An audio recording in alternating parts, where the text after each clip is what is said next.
Hi, you're watching Preet TV, the space that supports you to design a life you love with passion, confidence, and purpose. Wouldn't it be great if we never got criticism, never suffered criticism?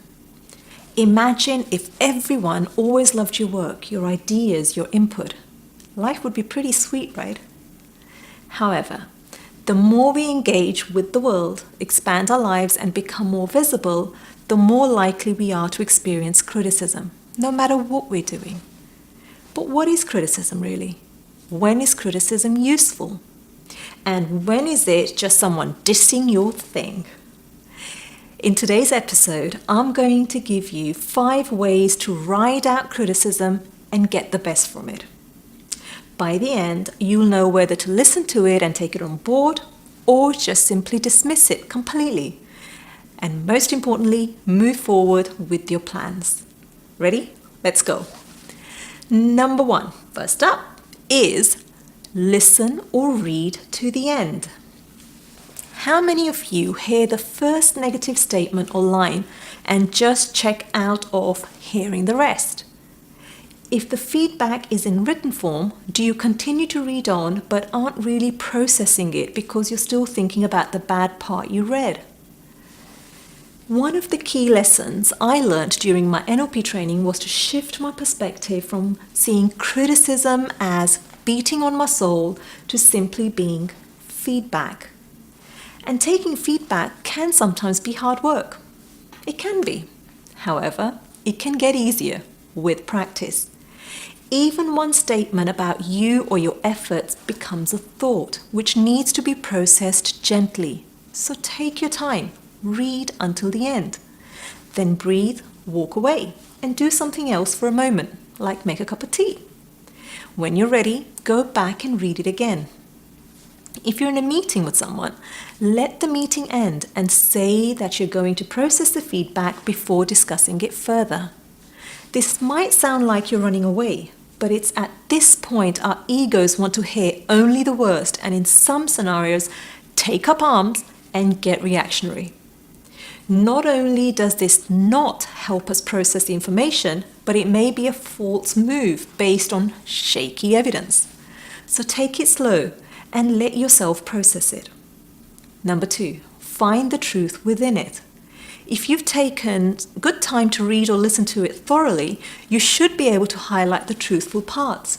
You will also know this because your gut or your intuition will tell you that it's right.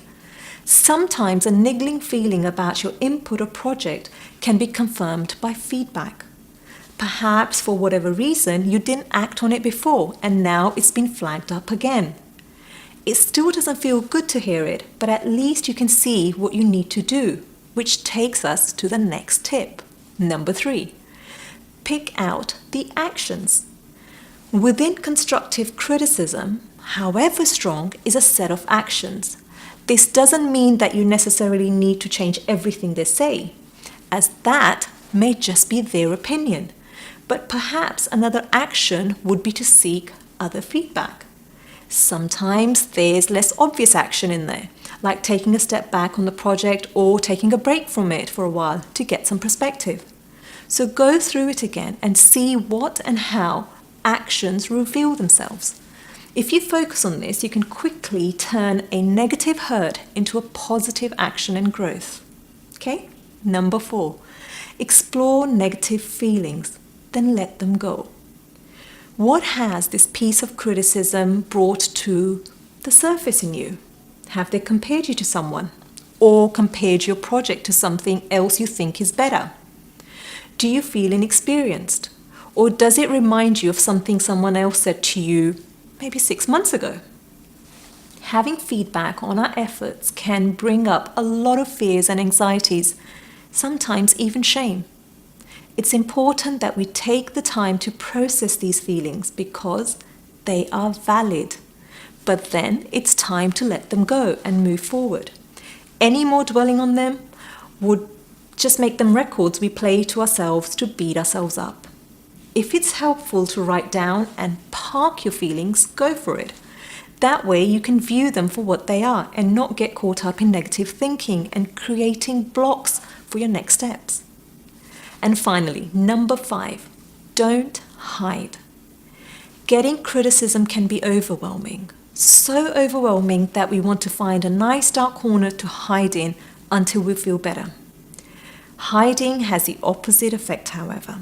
That safe dark corner we found for ourselves is an isolating place where we have every chance to beat ourselves up further and stop our dreams dead in their tracks. So don't go there.